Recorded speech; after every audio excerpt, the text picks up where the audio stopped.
Our school year is almost over, and so I am starting to get together some things that my kids can do this summer. So let's talk about them. Before we get started, welcome to this House of Walls. My name is Ashley, and on this channel I love to share all things homeschooling and books.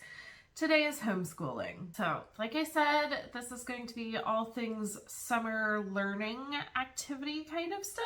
We have about 2.5 weeks until we are done with our school year, and then we are going to be taking about 6 weeks off for our summer break. I have found over the years that taking just a smaller break in the summer is helpful, and it gives us that just kind of little bit of breathing and kind of decompressing. But then we can also do fun things like go to the beach and do other field trips.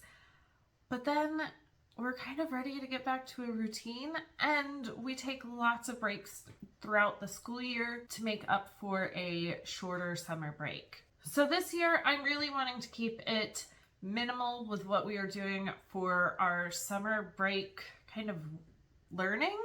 I haven't bought anything extra. There's no extra workbooks. I literally just went onto our shelves and pulled some things together to do with my kids. So something that we are definitely going to be continuing during summer is reading.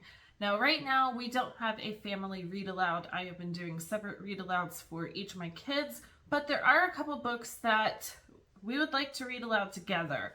The first one is The Wild Robot Protects by Peter Brown. So this is the third in the Wild Robot series.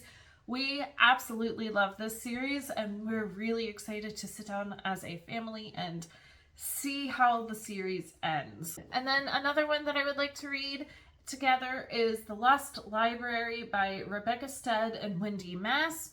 So this looks really cute. It's about a mysterious little free library that pops up. It's guarded by an orange cat and an 11-year-old boy that when he takes 2 books from the shelves, something happens. So this one looks really cute. That is all that I have planned for things for us to do together as a family. Obviously, we will be doing field trips and going places and seeing family. Also, just playing games and all that kind of stuff we will do as a family. But now I have some things that I have gathered for each of my kids individually. So for my rising 4th grader, of course, he will continue with some reading. So I had a stack of books that we hadn't gotten to this year. We'd added a couple more books to it. And so I just had him go through the stack and pick 3 books that he might want to read this summer. So the first is Zoe and Sassafras, Monsters and Mold. This is the second in the Zoe and Sassafras series. He just finished the first one, a couple weeks ago, and really enjoyed it and wants to continue on with the series. So this follows Zoe, who is a girl who comes into contact with some magical creatures. This one, she is coming into contact with a monster, but there's also science things behind it, and so obviously this one will be all about mold. He really liked it, and I think this will be a good summer read. This one I think we got at a little free library, but it's Stink Solar System Hero. So it's about a boy that learns that Pluto has flunked the planet test. He wants to defeat a panel of big shot scientists and a class know-it-all. That one looks really cute. And then a little bit of a larger chapter book than what he is currently reading, but I think it'll be really good. My Big Fat Zombie Goldfish. So this is a hand-me-down from my oldest son, who didn't really love this book, but I think that maybe my youngest will. And then I wanted him to just have a nonfiction that he and I can sit down and read through together. We actually kind of do that right now. We use a lot of DK books and Usborne books, and we just sit down on days where we don't have a lot of reading to do and go through them. So this one I had bought at the beginning of this year, and we've used it a couple times, but not a bunch. So I would love to continue, and it is Women in Science, 50 Fearless Pioneers Who Changed the World. So really cool. Each scientist has 2 pages, and so you can learn about her and kind of what she did for science. So I think that this will be a really great thing to add in. The next, I think there might be a new one, but I have 4 of the anatomy books, like Nature Anatomy, Farm Anatomy, Ocean Anatomy, Food Anatomy. So I have those, and I have the printed out workbooks that you can buy separately to go with them. And they've just been sitting here. We haven't utilized them this year, but I still really love those books and the information in them. I think that they're fantastic. They just haven't fit in with our learning for this year. So we're going to pull them out for the summer. So I pulled all 4 books out and gave my kids options of what book do you want to go through this summer. So my rising 4th grader chose Farm Anatomy. So the curious parts and pieces of country life. So it goes into land and soil and building a barn and how it's held together and tractors and all the equipment that goes with tractors, and then all the crops and animals that can be on a farm. And so I think he's going to have a lot of fun going through this and just kind of learning some different things. And then I do have the workbook to go with it. I've had these printed for years, maybe since like our 1st or 2nd year of homeschooling. And honestly, like we've kind of done some of the pages, like we've done that page, but not all of them. So I think it'll be good for him to just kind of go through and see what else there is. Oh, there is, I'll have to pull up the PDF. There are some extra links that I can pull out maybe for some like games and trace and write 16 summer at the farm books for kids. That would be great to just get those from the library and have them on hand. But a lot of it is you draw whatever picture is associated in the book with this and then answer some questions with it. So I'm thinking from the Farm Anatomy book, you know, just I'm not assigning anything. I just want him to pick it up and do a couple pages in it, fill this out. If there's a YouTube video that he can find that kind of goes with this, or any extra informational books that he can just kind of grab from and read about, I think that will be just something to kind of keep his brain going and busy. And then the last thing, I want to continue with some math, but not formal math curriculum. I just want to keep all those multiplication and division facts that he has learned this year fresh in his brain, along with all the other things that he has learned this year.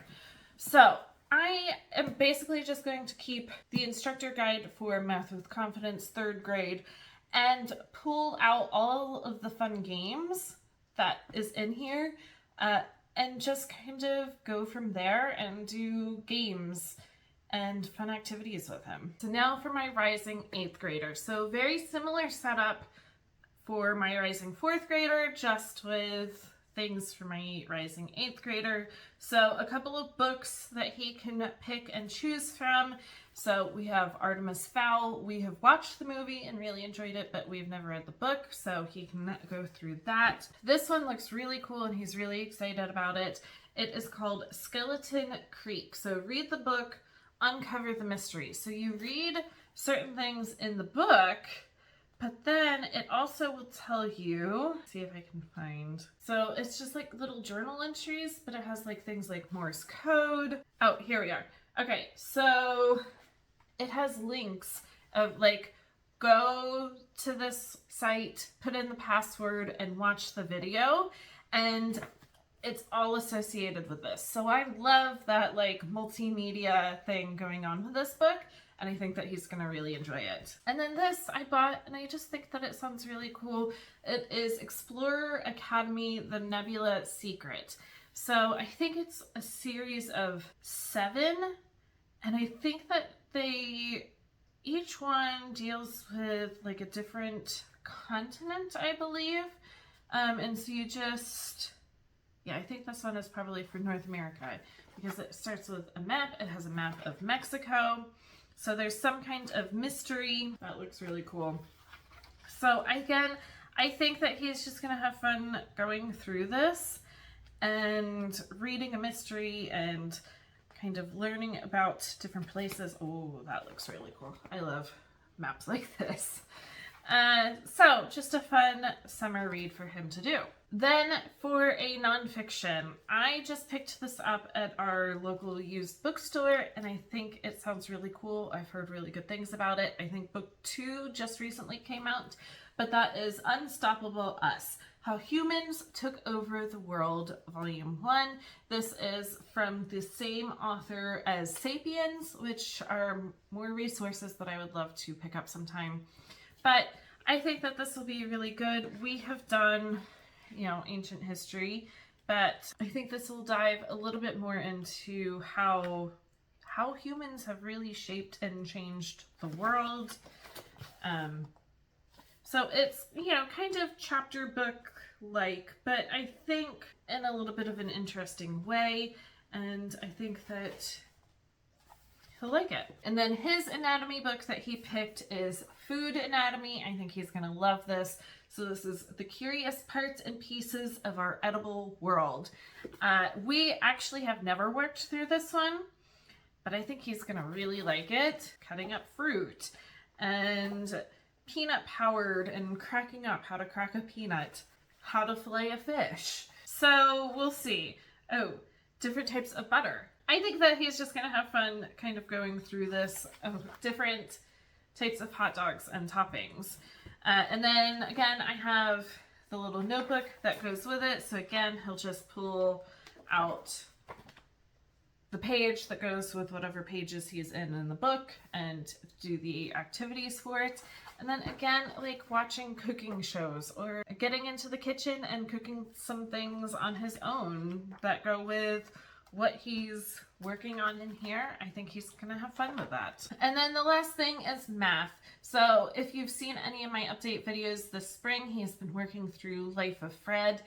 He already finished the fractions one, and he is currently going through decimals and percents. He will not finish this before our school year is over. So I want him to just continue through the summer working on this. He's doing some bridges right now. Let's see where he is. So he'll finish some bridges, and then he's going to be on chapter 11 out of 33 chapters, and then the final bridges. So I just want him to continue this. I don't know how many times we'll get to it, but if he could have it done during the summer, that would be fantastic. So those are just some things that I have pulled aside for summer learning. We're not going to get to it every day. There might be days that, we just want to stay in pajamas and watch too much TV all day long. Or there might be vacations and outings and everything like that. We're not going to get to any of this. But those days where maybe we have some free time in the morning or in the afternoon, we can pull some or all of these out and just be a little creative and keep our mind kind of on the learning track. So let me know down below. Do you school year round? Do you take a summer break? If you do take a summer break, how long is your break? I know it's different for every family. We have really kind of had to figure it out these past 5 years of homeschooling, what works for us. And I think that this kind of really works. As always, if you like this or anything else that I post here on this channel, make sure to like and subscribe down below, and I will be back for more soon.